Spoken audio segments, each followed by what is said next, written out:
Hello दोस्तों, मैं सूरज वर्मा। आज आप सबके साथ एक ज़बरदस्त स्टोरी शेयर करने वाला हूं। इस स्टोरी में एक भिखारी कैसे बना करोड़पति, इस बारे में मैं बात करने वाला हूं। इस बंदे का नाम रेणु आराध्याय था, जो बेंगलुरु का रहने वाला था। इसने प्रवासी कैब प्राइवेट लिमिटेड कंपनी की शुरुआत की। आज के टाइम पर वह कंपनी 40 करोड़ की ज़्यादा की कंपनी है। ये उसका मालिक है। इस बंदे का जन्म जो है बेंगलुरु के एक गोपसांद्र गाँव में होता है।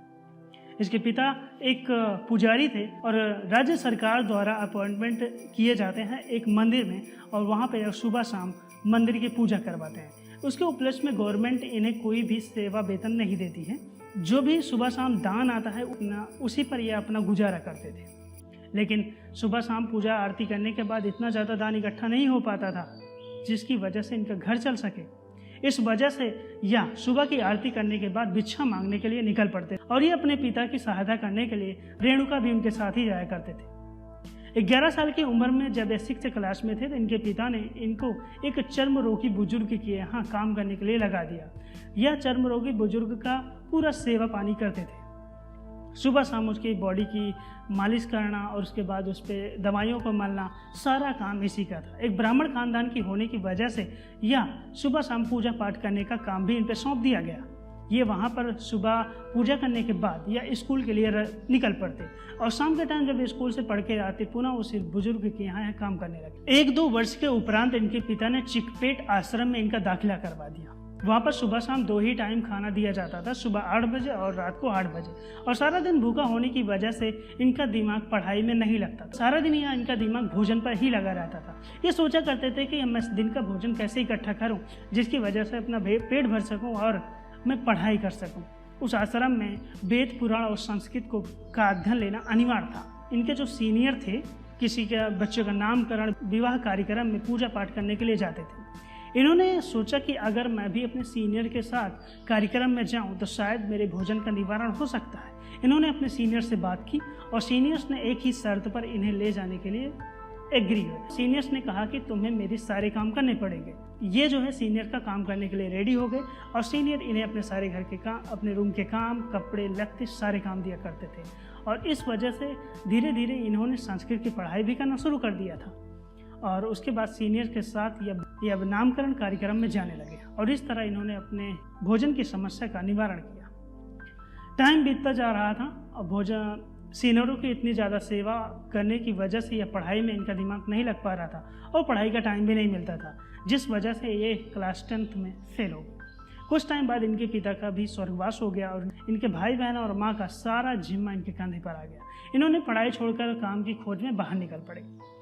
काम की खोज में इन्होंने विभिन्न कंपनियों में काम किया। जैसे सबसे पहले मैकेनिकल लेदर फैक्ट्री में काम किया एक हेल्पर की हैसियत से, फिर उसके बाद एक प्लास्टिक की कंपनी में, फिर आइस कंपनी में इन्होंने एक लेबर की हैसियत से काम किया। एक कैमरा कंपनी में काम किया, उस कंपनी में यह स्वाइपर की हैसियत से काम किया करते थे। अपने परिश्रम और लगन के दम पर वहाँ पर पेंटिंग का भी काम इन्होंने सीख लिया। 3 साल के बाद वहाँ के जो भी कर्मचारी थे अपने साथ या इस रेणुका को बुरी संगत में घसीटने लगे। रेणुका वहाँ जाने से मना करता, जिस वजह से इसे कंपनी से हाथ धोना पड़ा। वहाँ से निकलने के बाद श्याम सुंदर ट्रेडिंग कंपनी में काम किया। श्याम सुंदर ट्रेडिंग कंपनी में एक हेल्पर की हैसियत से ही काम कर रहे थे। इस कंपनी में लेदर बैग बना करते थे, सूटकेस और बैटरी बैग। इस कंपनी में हेल्पर की हैसियत से काम करते करते धीरे धीरे एक सेल्समैन की पोजीशन पर पहुंच गए। एक अच्छी खासी सैलरी इन्हें मिल रही थी, फिर भी यह अपने काम से संतुष्ट नहीं थे। ये बचपन से ही अपना व्यवसाय करने के बारे में सोच रहे थे। कुछ पैसा इकट्ठा होने के बाद जो है इन्होंने अपना खुद का एक व्यवसाय शुरू किया। उसमें बैटरी बैग और सूटकेस बैग का कवर बनाने का इन्होंने काम शुरू किया। सुबह साइकिल से निकलते और सारा दिन काम करके ये वापस आते। धीरे धीरे इनका काम चल ही रहा था, लेकिन कुछ टाइम बाद इनके धंधे में इतना ज़्यादा घाटा आया जिसकी वजह से इन्हें अपना व्यवसाय बंद करना पड़ा। इनके व्यवसाय में बहुत ज़्यादा भारी नुकसान भी हुआ। फिर इनके बड़े भाई ने इन्हें एक सिक्योरिटी गार्ड की कंपनी में काम करने को बोला। वहाँ पर 600 रुपये के वेतन पर इन्होंने काम किया। 20 साल की उम्र इनकी हो चुकी थी। फिर उसके बाद इनके भाई ने इनसे कहा कि तुम शादी करोगे तो उसकी वजह से तुम्हारे ऊपर जिम्मेदारी आ जाएगी, जिस वजह से तुम सही से काम कर पाओगे। रेणुका ने शादी करने के बाद जो है अपनी जिम्मेदारी को समझा और सिक्योरिटी गार्ड की कंपनी में काम करते रहे, लेकिन वहाँ से इनके घर का गुजारा बसारा नहीं हो पा रहा था, जिस वजह से इनकी पत्नी को एक गारमेंट कंपनी में भी काम करना पड़ा और वहाँ से पार्ट टाइम बेसिस पे नारियल के पेड़ पर चढ़कर नारियल तोड़ा करते थे, जिससे की वजह से जो भी पैसा इकट्ठा होता था वो अपने घर का गुजारा करते थे। कुछ टाइम बाद यह वक्त गुजरता रहा, इन्होंने सब कुछ छोड़कर एक ड्राइवर बनने को सोचा, लेकिन ड्राइवर बनने के लिए इनके पास पैसा नहीं था, न लाइसेंस बनवाने के लिए पैसा था, न ड्राइविंग सीखने के लिए पैसा था। तो इन्होंने अपनी पत्नी की अंगूठी बेच दी और अपने पत्नी के भाई से कुछ उधार लेकर अपना लाइसेंस बनवाया और ड्राइविंग सीखा। ड्राइविंग सीखने के बाद जब ट्रैवल ट्रेडिंग एजेंसी में काम करने गए तो फर्स्ट डे ही इनसे एक एक्सीडेंट हो गया, जिसकी वजह से इनकी बहुत ज़्यादा बेइज्जती हुई और वहाँ से ये निकाल दिए गए। फिर इसके बाद इनकी जेब खाली और फिर ये रोड पर।